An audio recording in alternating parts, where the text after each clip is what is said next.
Assalamualaikum warahmatullahi wabarakatuh. Perkenalkan, nama saya Deswandi. Di sini saya akan membahas materi dari konsep dasar algoritma.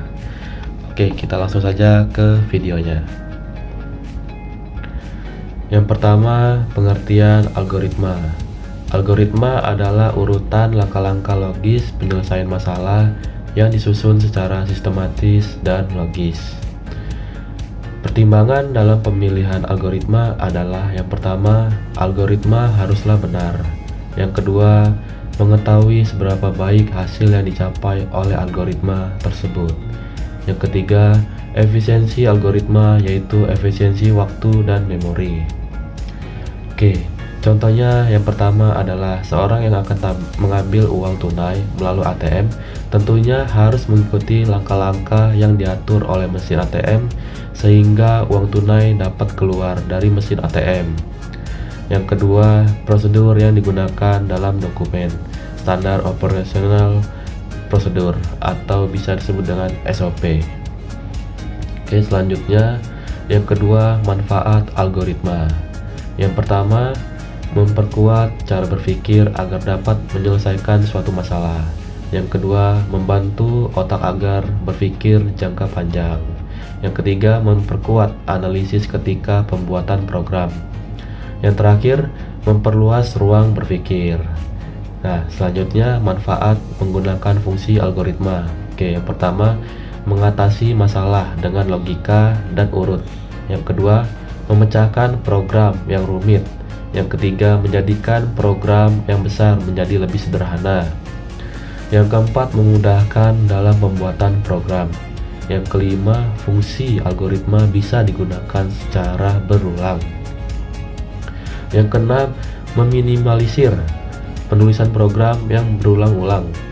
Yang ketujuh, program yang ada menjadi lebih terstruktur dengan rapi sehingga dapat lebih mudah untuk dipahami ataupun dikembangkan. Yang terakhir, ketika terjadi kesalahan bisa dicari dengan mudah karena dengan fungsi algoritma bisa mendapatkan alur yang jelas. Oke, selanjutnya yang ketiga, aspek penting algoritma. Yang pertama, teks algoritma berisi deskripsi langkah-langkah penyelesaian masalah. Deskripsi tersebut dapat ditulis dalam notasi apapun asalkan mudah dimengerti dan dipahami. Yang kedua, tidak ada notasi yang baku dalam penulisan teks algoritma. Notasi penulisan algoritma disebut notasi algoritmik dan dapat dibuat aturan penulisan serta notasi algoritmik sendiri. Yang terakhir, teks algoritma tidak sama dengan teks program karena supaya notasi algoritmik mudah ditranslasikan ke dalam notasi bahasa pemrograman tertentu. Sebaiknya notasi algoritmik berkorespondensi dengan notasi bahasa pemrograman secara umum. Oke, selanjutnya yaitu jadi algoritma ini sebenarnya digunakan untuk membantu kita dalam mengkonversi suatu permasalahan ke dalam bahasa pemrograman. Jadi algoritma ini juga merupakan hasil pemikiran konseptual supaya dapat dilaksanakan oleh komputer. Algoritma harus diterjemahkan ke dalam notasi bahasa pemrograman.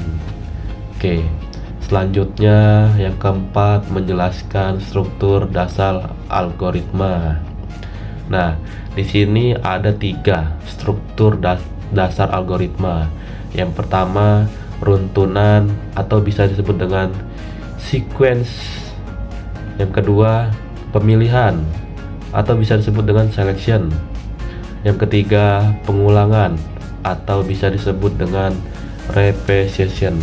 Oke, di sini saya akan menjelaskan yang pertama yaitu runtunan. Nah, runtunan ini bisa disebut dengan struktur data dalam algoritma di mana instruksi dieksekusi secara berurutan satu demi satu sesuai dengan urutan yang telah ditentukan. Jadi setiap langkahnya itu dalam runtutan dilakukan secara langkah sebelum selesai. Nah, yang kedua itu pemilihan. Nah, pemilihan ini apa sih? Pemilihan ini adalah struktur yang memungkinkan algoritma untuk membuat keputusan berdasarkan kondisi tertentu. Jadi, instruksi yang dijalankan tergantung pada hasil dari kondisi yang dievaluasi, atau bisa disebut dengan benar atau salah. Nah, yang terakhir, pengulangan. Oke, pengulangan ini adalah struktur yang memungkinkan instruksi untuk dieksekusi berulang kali berdasarkan kondisi tertentu.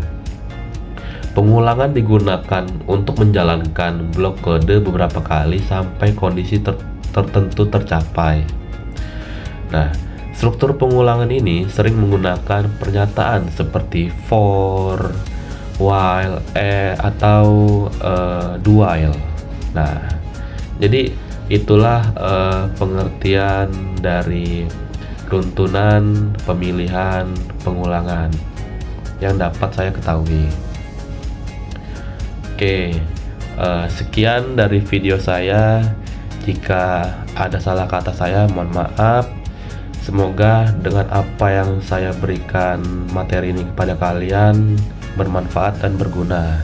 Saya akhiri. Wassalamualaikum warahmatullahi wabarakatuh.